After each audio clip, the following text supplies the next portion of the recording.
Hey, everybody, welcome to another episode of the Because Money podcast. This is episode 25. That is the episode that follows 24. So thanks for joining us here. Today we're talking about budgeting. This is all about budgets. I think we're going to talk about three main areas. What's a budget good for? How do people budget? And why do people give up budgets? I am personally really good at giving up budgets, setting them, the 70-line ones, and then just forgetting about it. So we're going to try and avoid that. So conversation is all about budgeting. If you've already got a budget, hey, great. Hope you enjoy the show. If you don't, you might learn a thing or two. So on to Rob. There we go. Well, we wanted to talk about those broad areas of like why do you start a budget, and I think that a lot of it comes down to when you first start to take a good look at your finances. So whether that's because there was some kind of lifestyle change or something like that, like you got married or you had a kid or whatever's caused you to start looking at your finances. One of those first steps is, well, I need to come up with a budget, or how do I come up with that budget? And so, you look at some of the basic tenets of personal finance, and one of them is to obviously spend less than you earn. And, well, how do you do that? Well, you want to take a good look at your expenses and what's going out the door. And so I think we wanted to talk about, there's so many different ways to track your expenses, from apps like Mint or paid software like You Need a Budget, or just a simple spreadsheet that you've kind of doctored up to fit your own unique circumstances, and what works for you, and then what doesn't. Like, tracking your expenses in a spreadsheet seems really tedious to a lot of people. So, it's that dreaded B word for the budget, and they just don't want to do it. And so they, they'll do it for a few weeks or a month and then give it up. And so I think we just want to talk about, what the different stages that people are at when they want to start a budget, and how do we keep them going, and what makes a successful budgeter. And I guess I want to throw it over to Sandy. She was really excited about a budgeting episode, and there's a lot of psychology behind it too, Sandy, isn't there? I think so. I mean, unless you're a real money nerd and you get excited about a spreadsheet or a software program or whatever, just by virtue of the fact that it's one of those things, unless you're that special type of person, you are probably budgeting or trying to control how you spend your money, or watch how you're spending your money. Those are all kind of different characteristics of budgeting for a reason. And so that reason might be you've just all of a sudden realized that it's important, or maybe it starts to feel like a crisis, right? All of a sudden you feel like I just don't have enough money and I don't know what's happening. I think those are two of the main reasons people start. But if you don't have a reason, a really compelling reason, and you're not a money nerd, chances are budgeting until you've kind of trained yourself to whatever system. You found a system that works for you and you've trained yourself to use that system and modified it for your own needs. It's going to be a job that you don't want to do. So you have to keep your eye on, you have to figure out why you're budgeting in the first place. So why do you want to control the spending that you're doing? I mean, in my case, we have a very narrow margin. We're a young family. We have a mortgage. We have pretty ambitious goals for our life. So we want to make sure we're not spending more than we earn in kind of those subtle ways that people can do that. So for me, that's my goal is kind of, I think, probably one that a lot of people have.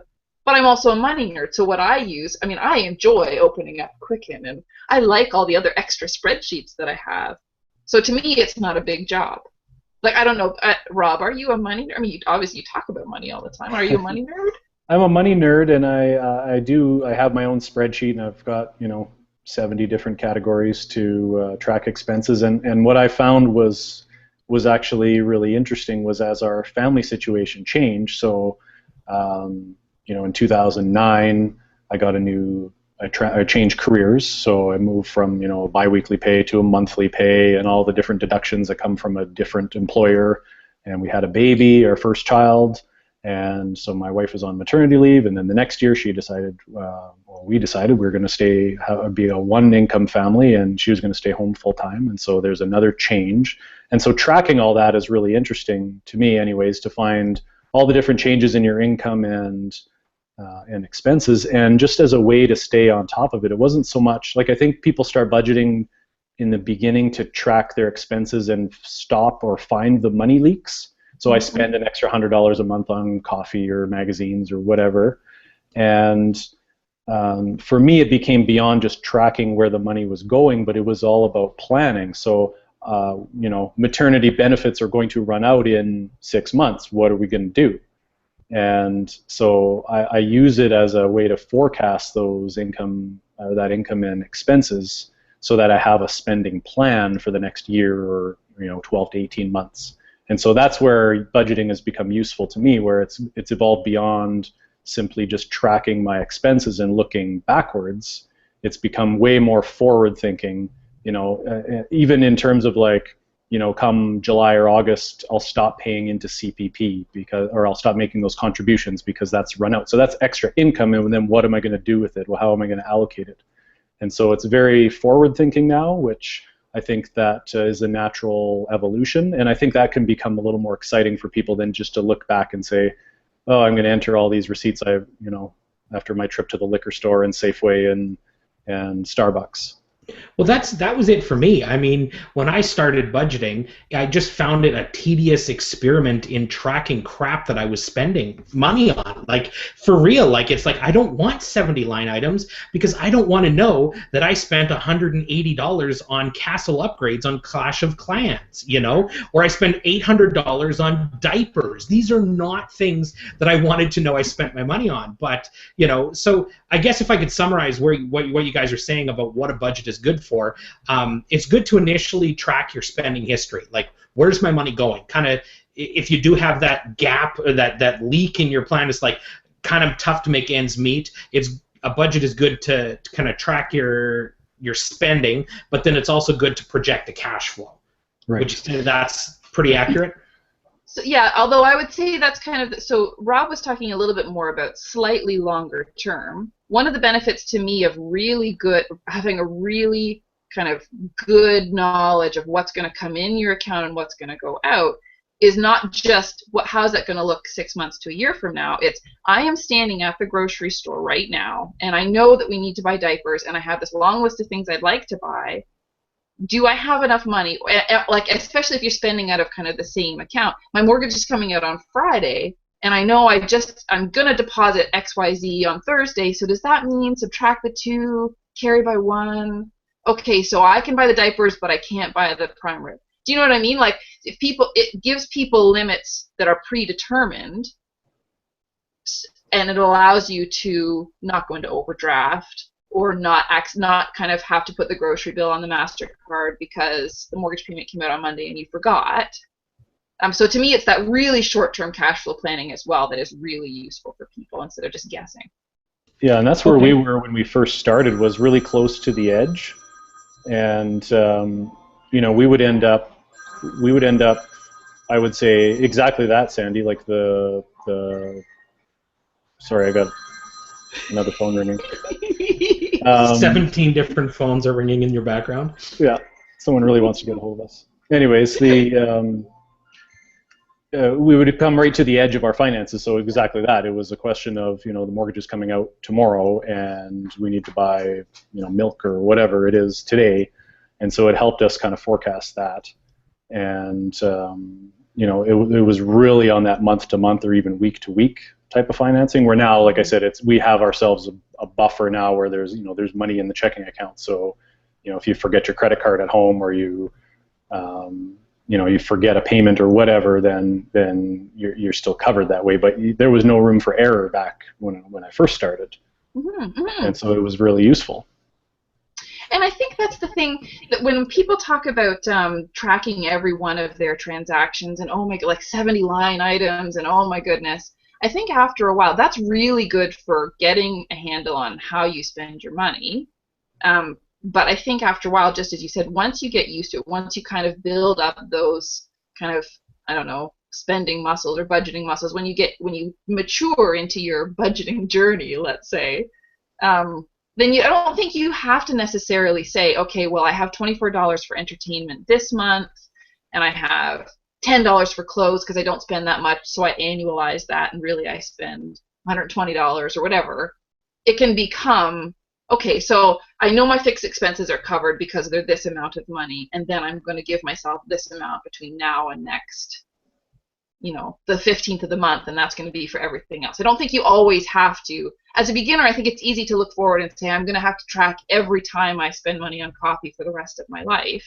I think that's the first step, and then you hope that you mature into other things. Well, I can speak on personal experience that until I started tracking my money, I had no idea where it went, and I was off by hundreds of dollars. Like when you make good money, money comes in and you just spend good money, and you always seem to spend what you make or a little bit more if you've got access to credit and you're not tracking it. So, okay, so we've talked about what a budget is good for. How do you budget? Because, obviously there's a lot of material out there. There's a lot of information that says, if you're with Gail Vaz, whatever her name is, you're putting your money in jars. And you're a complete tool bag if you don't put your money in jars. And, obviously there's programs like Rob mentioned, like Mint, or, Sandy speaks fluent spreadsheet. Personally, no. But, what are some of the ways on how people can budget? Rob, over to you. Well, I think Mint kind of speaks to people in your situation, Jackson, where you just think, oh, I don't want to track every single time I swipe my debit card or credit card. So Mint takes that away from you, and then it will print you or show you a pretty graph or pie chart to to show you where your money's going and in which categories. And so I think that appeals to a lot of people who don't want to sit in front of their spreadsheet and enter in their receipts. And so I think that can capture a lot of that first-time budgeter who needs to track their spending and find out where the money is going. And but there are issues with Mint, and I don't know how much in detail we want to get into that. Sandy, maybe you can talk a little bit about Mint and why it might not be a good idea. Well, most banks have that as part of their standard banking agreement, that if you give your information to a third party, they won't cover you in the case of fraud. I've yet to see, and I asked this question on Reddit, now this is quite a few months back, I've yet to hear of a case, and I would love to hear of one where somebody claimed for, unauthorized access to their bank account, somebody got access and took money out of it or whatever. I've yet to see a case where a bank specifically asked, do you use an aggregator like Mint? And if so, we're not going to cover that claim. Yeah, I haven't heard of that either. No. Although, so you hear that all the time, like don't use Mint because the banks then, they won't agree, they won't cover that agreement. But so I don't want to say poo-poo. Mint has a weakness. Mint is really good for kind of knowing where your money went and then using that data to project forward in longer term increments. It's not very good for telling you, can you buy diapers this week, or instead of or you're going to bounce the mortgage payment. So that's a weakness for Mint, I think. Right. And so you mentioned Quicken. Is that the program you use personally? I use Quicken. It's really bookkeeping oriented. So you have to balance between your accounts. You reconcile your statements at the end of the month. It's for people who like debits and credits and those sorts of things. So, but at $65, I bought Quicken 2014, I think is the last one that I bought. It was $65. I think it's worth it. Like one time or an annual it was a one subscription? Time. No, it's not an annual subscription. You don't have to update it. They will upgrade new features, obviously, just like any other software, but you don't have to keep buying the new version every year. Right. Nice. So what about cash in jars? What if you forget your jar? What do you think? Cash in jars, money in envelopes, sewing an extra pocket in your jeans for that money. What do you think about cash, dealing in cash? When Seth and I first started budgeting, it was a life event. We had our first daughter. And I remember we used cash for all of the things that weren't fixed payments. So any groceries, gas, anything like that was cash. And we withdrew a certain amount every week, and that was it. That's all we had. And because it coincided with when we were first budgeting, it made sense. It worked really well for us because it gave us a really good limit. Obviously, if you're holding cash and it's true. It's that psychological aspect. I believe all those studies I've experienced in my own life. Cash, it's harder to part with cash. The problem is, and this maybe just feels like poor planning. After a while, you do that for a while, you feel like you should be able to graduate in some way. Because I can't tell you the number of times I was driving home from Huntsville and I need to stop because, oh, we need to pick up diapers and you're going to pick up the girl from daycare or else it's going to cost us $5 a minute and I don't have my cash because you have it. Like cash for couples is a tough proposition if you have very narrow margins. So it's not that it's a bad idea, it's that logistically it can be a bit of a nightmare. Right, and when you're living close to the edge financially, I think it's a double-edged sword there, right? Because you'll have the cash so that you know exactly, like, I can't go do anything frivolous here with this because, like you said, you know, you've got to eat tomorrow, and you know, so you've got that. But at the same, you know, so it's good in that way. But at the same time, like you said, it can be very challenging logistically from a couple perspective, or just, you know, I don't have my jar with me, or whatever the case may be. You know, it can be very challenging. And so I see cash as very limiting. Like, you know, if you're living close to the edge financially and you're first getting started, I think it's a fine system, and it'll help you really kind of get a handle on, you know, what you spend every month. But you know, eventually you're going to need, you need to work, something needs to happen so that you can work a little more, you can simplify things. And so that's where, you know, once you have that, say that $1,500 buffer in your checking account or whatever, you've got that small emergency fund where things aren't so tight, and you've developed your, like you said, your frugality muscles, then it, you know, does your budget allow for a little bit of overspending in certain categories? And that's where you want to become a little more flexible and not so, you know, militaristic, I guess, with the categories that you have. You know, and I found a good compromise between carrying cash around in whatever you have, and they sell little special envelopes that you can like divvy up your cash with. I think a good compromise is actually a spending account. So obviously we're going to air all the dirty laundry. That's what we have now. It's one account that has the discretionary spending money in it. We put new money into it every 15 days. But that's the amount of money, so that it still has that limit. You can't go above it because it doesn't have overdraft on it or anything. It's a debit card. It doesn't cost any extra transactions or anything. But so obviously we just have the cards. It's not like you have to carry your little jar around. So I found that to be a nice compromise because there are still, I mean, we still want to keep, we're living on the edge. We have a very tight margin. Yeah. Well, and you know what, when you're meeting your savings goals, you know, 10% off your paycheck going to your RSP or your tax-free savings account, it still leaves very little margin for error. And when I talk about, you know, we budget and we're very forward thinking with our budgeting, that's because I'm planning for every dollar spent, and spent could mean saved as well. Yeah, and so exactly. there's very little room left still for just frivolous expenses. So we are, I guess, still very, very close to the edge in terms of you know, our monthly cash flow, and that's because every penny, I guess, has been allocated in some respect, whether that means saving or spending on groceries or the mortgage. So, and I think, though, I'm going to steal Jackson's thunder, I think that's probably a reason why people give up, is that they haven't got a system that really works yet. They tried jars and they left the jar at home, or, you know, they wanted to use a credit card for points and then they overspent, and that was whatever that is. I think people have the perception that whatever system you've landed on, that's going to work for you, and if it doesn't, it's because budgeting is not. You're not cut out for it or whatever, right? Yeah, exactly. Or the idea of, I think people, when they sit down and they fill out those little spreadsheets, I mean, we have that in planning when we talk about what's your retirement spending going to be like, or whatever. They fill it all out, and everything's kind of a conveniently round number.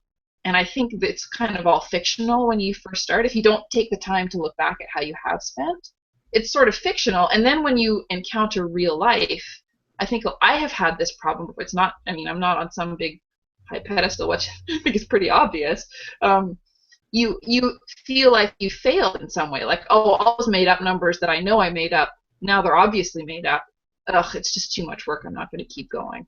It's a really big, it feels like a big mountain to climb to get to the point when you have accurate numbers and a system that works for you. Oh, yeah. It's important to have the accurate numbers, right, Jackson? Like you said, if you didn't know where your money was going whatsoever, if you were just spending it, I guarantee 100% of the people who have tracked their spending for 30 days can find a money leak where they said, whoa, like, I didn't know we were spending that much on that. And it can be helpful. And so I was going to throw this out to the two of you and ask, what do you think of the people who say just save your 10% for retirement or short-term goals and spend the rest? And it doesn't matter where it goes from there. And I think that was even in the original Wealthy Barbers. Set your savings allocations and targets, and then spend the rest, and I don't care where it goes. I'm going to jump in and just say, personally, that would not work for me. I mean, the reason that I have had a really hard time with budgeting is because of lying to myself and compromise. You say, if you're setting fictitious rules, it's pretty easy to just break them. For me, it's kind of, even where I know where my money is spent, I like spending my money like that. I don't want a budget to tell me that I can't go have another coffee. Screw you, budget. That's just the natural reaction. You just kind of feel like, who are you to tell me how I'm going to live my life? And it's a budget. It's not going to talk back, but you kind of, it's like the whole, I kind of always thought dieting and budget are very, very similar. It's kind of, you ever notice that people always start diets on a Monday? It's because they want to just absolutely crap out on the weekend and eat whatever they want, and then it's like, okay, Monday, well, I'm going to start this diet. It's like budgeting's the same thing. Everyone wants to start budgeting on a Monday because you've blown your money on the weekend. You've gone to the casino, whatever you do. But it's the emotional for me, and it's the lying to yourself. Budgets give you accountability where you've got none otherwise, and I think it's just that it's an ugly cycle of don't tell me what to do, and yeah, I mean, so why do people give it up? Probably because it's not emotionally satisfying. Unless, of course, you can find ways to make it emotionally satisfying. I've actually been using FreshBooks for my business accounting, and I've been keeping really diligent track of my receipts, which is just not necessarily like me. Sandy's loving it. Sandy's been working with me for about a year now to try and get me to do things properly, but I'm actually tracking them. I'm getting excited about putting numbers in because it gives me the nice little pie chart and I can see it and it goes, yay, you're doing this, you made money. I like it when I make money, and I like it when I can minus my expenses and I've still made money. So yeah, I mean, it's getting emotionally invested in the process where you're not just hating life because your budget's telling you what to do. I like the point you made about. Sorry, go ahead, Sandy. No, you. Well, I was just going to say I like the point you made about the dieting and the Monday, and so it's going to lead into, in a couple of weeks here, New Year's resolutions, right? And so, what are some of the New Year's resolutions you'll always hear? I'm going to quit smoking in the new year. I'm going to start my diet in the new year. I'm going to go to the gym in the new year, and I'm going to start taking my finances seriously in the new year. And so again, you're in January, you're going to have all these people, okay, well, where do I start? I'm going to start tracking my spending, and then, oh man, this is really boring or tedious, and I'm going to go back to my old habits. So how do you get kind of hooked on budgeting, I guess? And I don't know, Sandy, you talk to your clients about tracking their spending. How did you get Jackson to start using FreshBooks and track his business receipts? I'm going to give you the 5-finger rule. I totally lifted this from my father. Anyways, the first thing you want is clarity. So what exactly are you spending your money on, obviously? And then over here, you kind of skip to the end and you go to outcome. What outcome are you looking for? Do you really want to control your spending? Frankly, a lot of people don't. They want to feel like they are, but they also want to feel like they can spend whatever they want. So after you talk about your outcomes and what's actually happening, you take ownership. So you actually say, if I want this outcome and I start with these beginning circumstances, I have to own what comes next. Once you own it, you set up a system. And once you set up a system, you watch that system and you adjust it to make sure that you're on course, or it's not working for you and you do something else. And you always have to jump between all of them. You always have to keep keeping clarity, keep taking ownership, keep working with your system, keep adjusting if it needs to, and keep your eye on the outcome. There's my 5-finger rule. I like that. And so once you start, and once you do, I guess, take ownership of it, or I guess you convince yourself that you do want to change. What are some of the tips you can give to actually take? So say you start tracking your spending, because you do want to get a handle on your finances. You do like spending on certain things, others you could live without. What is the next step to actually putting your budget or your spending summary into action that's going to help you? And so is that just about choices? Is that about saying, I'm okay with this, but I am going to spend my money building whatever you said, Jackson, on Minecraft or whatever you're playing? Oh yeah, Clash of Clans. Yeah, you could waste a lot of money. I mean, in-app purchases are a $15 billion industry. I read that somewhere. Whether or not that's true, I mean, I don't let facts get in the way of a good story. But anyway, sorry. And I find it in my own situation where I would get, so I'm doing the budgeting and I'm looking, because I'm the money nerd and I'm doing the spreadsheet, and so I'd find myself getting upset that we were spending our money on, oh, why do we need that home decor item? Because I don't care about that. So, but my wife does care about it. And so, but then she'll say, well, why did you buy that case of beer? Like, it's the same, to me, it's not a big deal. And to her, that purchase wasn't a big deal. So where do you find that common ground, I guess, to say, well, these are the things that we've agreed upon? I guess that's just about sitting down and making those goals together. Yeah, I mean, couple money is almost a whole other ball of wax, because if I am really into the money, if I take ownership and everything's clear and I have a desired outcome, boy, what's going to happen if my spouse doesn't? And so always, I mean, I remember seeing a thread like that on Reddit, again, not too long ago, about a husband saying, I'm trying to get my wife to budget and she just won't. Well, you can't. So if you're both on the same page, if you both want to take control, and it's just a question of how are we going to negotiate the amount of discretionary spending that we have between each other, that's a pretty simple answer. If neither one of you, or only one of you wants to budget, then you're really into the complicated stuff. But budgeting isn't an end to itself. It's not like you're going to win a game if at the end of the month you only spent $17.50 on discretionary items and everything else, and you saved all the rest of your money. There has to be some kind of balance between how you want to spend your money now, and as a couple, how you want to spend your money, and how you want to spend your money later. But I can't tell you what that balance is. Well, it's very interesting on the like, going back to the psychology of it. And I remember reading something by Carl Richards about, and that's the sketch guy, or the behavior gap author, and he said, my wife is into interior design, and whenever she started talking about this great kitchen that she saw or this picture that she found in a magazine, I'd find myself naturally getting upset and getting my back up about, she's going to want to renovate the kitchen and whatever. And finally his wife just said, look, we're just talking about something cool that I saw, and it doesn't have to be about spending. And that, so I guess it could be, it is a tough balance as when it's a couple money, especially if one person is kind of doing most of the budgeting or the tracking, is making sure you're on the same page. Yeah. Because you never want it to be, I think almost every couple that I've ever worked with money, that have, if they've never really done that work together before, they have a perception of how the other person spends money that may or may not, in fact, line up with reality, and might be clouded much more by their perception of, how often that person folds the laundry or does all the other stuff, right? I mean, I've had that situations where one member of the couple will say, can you make sure to let him know that he's spending way more than I am? And that's not even the case. You know what I mean? So if you're not going to be clear about that together, I don't think you're going to get very far in lots of ways. So and you've been doing the fee-only planning for a couple of years now, and how many, like, what percentage of your clients would you say before they contacted you were tracking were using a budget?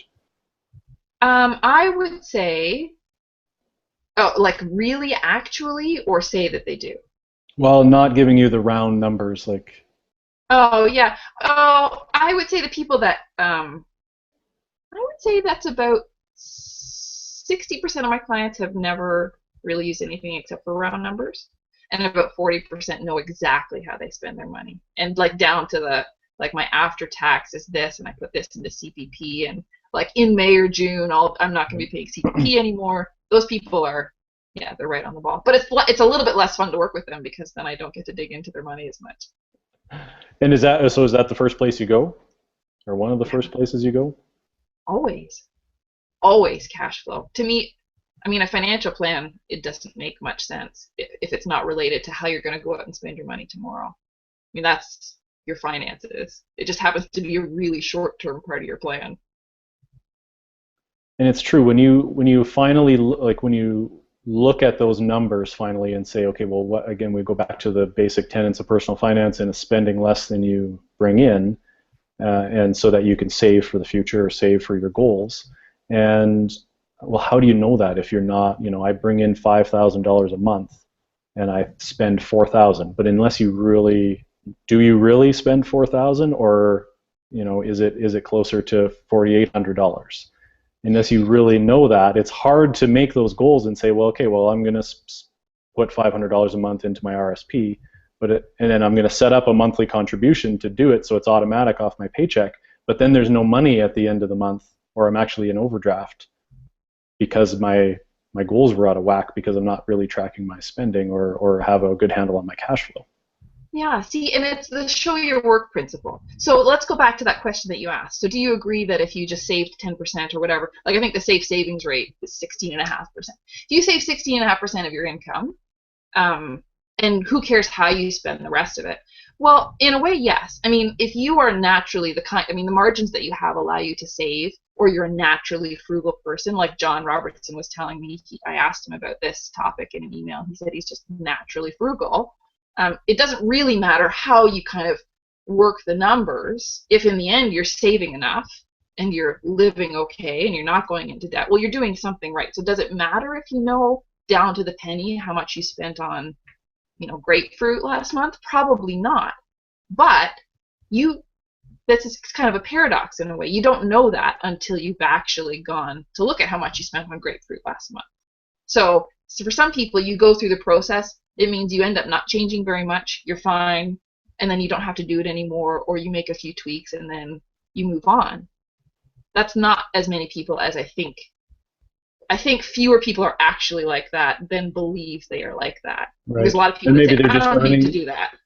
And maybe they're just earning at a high enough rate that it doesn't matter. I mean, that could be the case too, right? You have two incomes and no kids at home, and like, who cares really? Like, at the end of the day, you don't have any debts, and you bring in $10,000 a month, and you think you spend $2,500, maybe it's $3,000. It doesn't really matter because it doesn't really matter. So like you talked about the jars and the cash flow, and we talked about people who just start out and they need to track their spending and find those money leaks, and then you kind of move on to maybe a little more forward thinking. Okay, well, how can I put this plan into action? And I'm spending too much here, so what does that mean? And if I cut back, where can I allocate that money? So what's the next step? Do you ever graduate to I don't need to do this anymore? Is that the end game for anyone? Yeah, I'm sure there are a lot of people that don't have to. I mean, your mom just wrote an article not too long ago about how she doesn't really do that anymore. She doesn't budget really anymore. She looks at, but she does. I mean, it just depends on what your time horizon is. So your mom budgets on an annual basis. Right. So, and other people might be in such a groove of how, like John was saying that in his email too. I know how much I spend. It doesn't really vary. So I don't really need to go in and do the work because it's always going to be about the same. I mean, there's a piece of me that goes, well, what if something changes and you don't really notice until it's too late to correct, right? That's always my big, but I don't think you don't know until you know. But I think you're right. Yes, you can graduate from it. And maybe the natural progression is you graduate from tracking the minutia of every single transaction to the penny to, okay, well, I get that now, and I'm gonna make that kind of my annual budget. I'm gonna just know that I stopped paying CPP contributions in May or June, so I'm gonna have extra money. What am I gonna do with it? And I have house insurance that's due in August, so I'm gonna make sure I have that money set aside. And it's those things you're keeping an eye on, rather than, I think I'm spending a little too much money on coffee this month. I think it's basically it becomes a discipline like anything else. It's like karate. If you've got a white belt, you have to pay attention to every small detail. You have to pay attention to where you're going. Not that I know karate, but I mean, if you're doing karate at a white belt level and you put a black belt right next to them, the black belt looks way better doing the exact same thing as the white belt. And it's because they've gone through the process. They've graduated through the steps. So as long as when you're starting out, you do have to know what you're doing. You have to pay attention. You have to learn about learning. You have to learn what it's like so that you can graduate into the spot where you're handling it at a mastery level, but that's because your experience dictates this is the history now. But if you don't have the history, you don't have the foundation, you'll never be in a spot where you're able to understand it at such a depth that you don't need to allocate so much time to it, is what I think you're going for. That's an excellent analogy. It's money muscle memory. There you go. Like karate. Yes. And social media. I wrote a post called How Karate's Like Social Media. That's why I thought about that. But yeah. I remember that post. It's still an excellent analogy. So should we leave viewers with some tools? I mean, if you've never budgeted before, where should you go? I mean, should you be downloading Mint to your phone, or where can you find a spreadsheet to start tracking your spending and projecting your income and expenses going forward? What are some of the tools that we use? I'm so old, and obviously I speak spreadsheet, but to me, the first tool that you want is the tool that you have in your bank transaction records.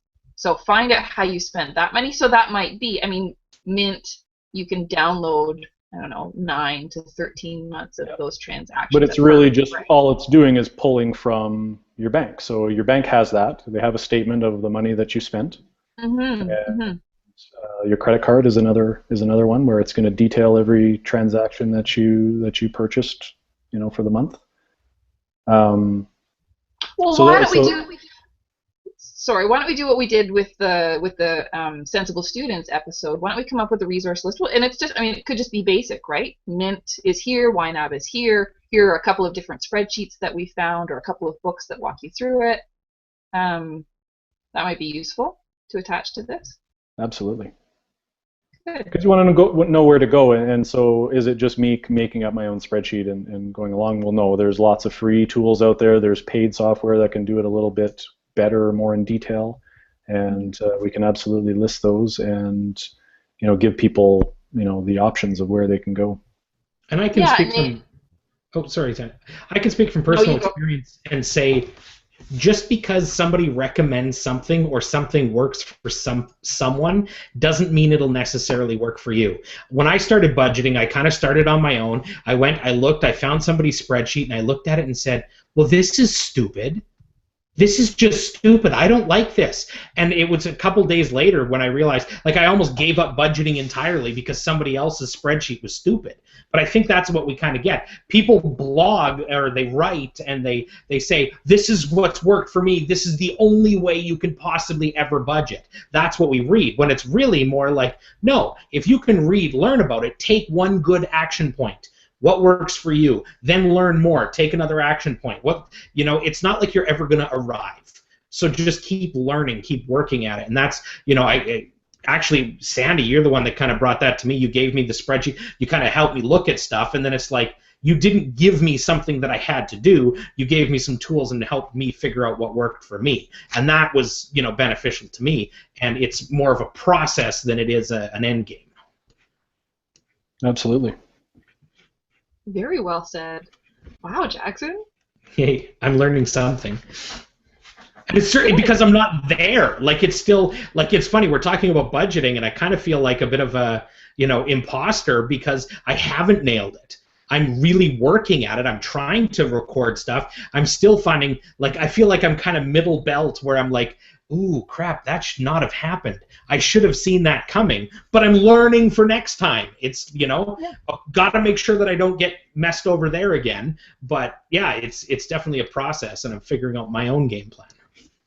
And that's one of the reasons why it's so exciting for me still, sorry, Sandy, is that our expenses keep changing, every year because of new kid or, change job or whatever, our expenses keep changing, and so we haven't reached that point where I'm 50 years old and my expenses have been the same for 10 years, and so it's just automatic.